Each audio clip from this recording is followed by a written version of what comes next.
आज मैं अकबर बीरबल की कहानी सोने का खेत सुनाने जा रही हूँ। अकबर के महल में कई कीमती सजावट की वस्तुएं थीं, लेकिन एक गुलदस्ते से अकबर को खास लगाव था। इस गुलदस्ते को अकबर हमेशा अपनी पलंग के पास रखवाते थे। एक दिन अचानक महाराज अकबर का कमरा साफ करते हुए उनके सेवक से वह गुलदस्ता टूट गया। सेवक ने घबराकर उस गुलदस्ते को जोड़ने की बहुत कोशिश की, लेकिन नाकाम रहा। हार कर उसने टूटा गुलदस्ता कूड़ेदान में फेंक दिया और दुआ करने लगा कि राजा को इस बारे में कुछ पता न चले। कुछ देर बाद महाराज अकबर जब महल लौटे तो उन्होंने देखा कि उनका प्रिय गुलदस्ता अपनी जगह पर नहीं है। राजा ने सेवक से उस गुलदस्ते के बारे में पूछा तो सेवक डर के मारे कांपने लगा। सेवक को जल्दी में कोई अच्छा बहाना नहीं सूझा तो उसने कहा कि महाराज, उस गुलदस्ते को मैं अपने घर ले गया हूँ ताकि अच्छे से साफ कर सकूं। यह सुनते ही अकबर बोले, मुझे तुरंत वह गुलदस्ता ला कर दो। अब सेवक के पास बचने का कोई रास्ता नहीं था। सेवक ने महाराज अकबर को सच बता दिया कि वो गुलदस्ता टूट चुका है। यह सुनकर राजा आग बबूला हो गए।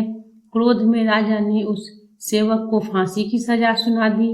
राजा ने कहा, झूठ मैं बर्दाश्त नहीं करता हूँ। जब गुलदस्ता टूट ही गया था तो झूठ बोलने की क्या जरूरत थी। अगले दिन इस घटना के बारे में जब सभा में जिक्र हुआ तो बीरबल ने इस बात का विरोध किया। बीरबल बोले कि झूठ हर व्यक्ति कभी न कभी बोलता ही है। किसी के झूठ बोलने से अगर कुछ बुरा या गलत नहीं होता तो झूठ बोलना गलत नहीं है।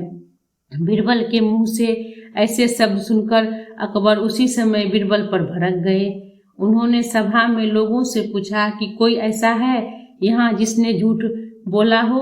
सबने राजा को कहा कि नहीं, वो झूठ नहीं बोलते। यह बात सुनते ही राजा ने बीरबल को राज्य से निकाल दिया।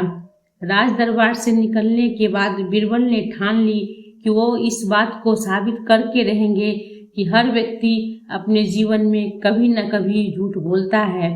बीरबल के दिमाग में एक तरकीब आई, जिसके बाद बीरबल सीधे सुनार के पास गए। उन्होंने जौहरी से सोने की गेहूं जैसे दिखने वाली बाली बनवाई और उसे लेकर महाराज अकबर की सभा में पहुंच गए। अकबर ने जैसे ही बीरबल को सभा में देखा तो पूछा कि अब तुम यहाँ क्यों आए हो। बीरबल बोले, जहांपना, आज ऐसा चमत्कार होगा जो किसी ने कभी नहीं देखा होगा। बस आपको मेरी पूरी बात सुननी होगी। राजा अकबर और सभी सभापतियों की जिज्ञासा बढ़ गई और राजा ने बीरबल को अपनी बात कहने की अनुमति दे दी। बीरबल बोले, आज मुझे रास्ते में एक सिद्ध पुरुष के दर्शन हुए। उन्होंने मुझे ये सोने से बनी गेहूं की बाली दी है और कहा कि इसे जिस भी खेत में लगाओगे वहाँ सोने की फसल उगेगी। अब इसे लगाने के लिए मुझे आपके राज्य में थोड़ी सी जमीन चाहिए। राजा ने कहा, यह तो बहुत अच्छी बात है, चलो हम तुम्हें जमीन दिला देते हैं। अब बीरबल कहने लगे कि मैं चाहता हूँ कि पूरा राज दरबार यह चमत्कार देखे। बीरबल की बात मानते हुए पूरा राज दरबार खेत की ओर चल पड़ा। खेत में पहुंचकर बीरबल ने कहा कि इस सोने से बनी गेहूं की बाली से फसल तभी उगेगी जब इसे ऐसा व्यक्ति लगाए जिसने जीवन में कभी झूठ न बोला हो। बीरबल की बात सुनकर सभी राज दरबारी खामोश हो गए और कोई भी गेहूं की बाली लगाने के लिए तैयार नहीं हुआ।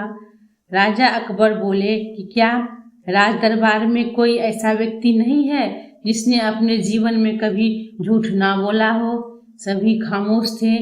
बीरबल बोले, जहां पना, अब आप ही इस बाली को खेत में रोप दीजिए। बीरबल की बात सुनकर महाराज का सिर झुक गया।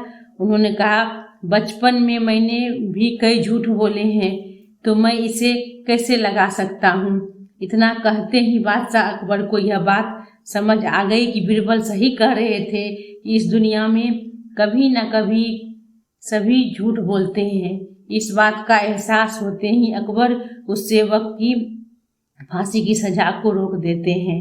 इस कहानी से हमें यही सीख मिलती है बिना सोचे समझे किसी को बड़ा दंड नहीं देना चाहिए। हर काम को सोच विचार कर ही किया जाना चाहिए। साथ ही एक छोटे से झूठ की वजह से किसी व्यक्ति का आंकलन भी नहीं किया जाना चाहिए, क्योंकि कुछ परिस्थितियां ऐसी होती है कि लोग झूठ बोल देते हैं।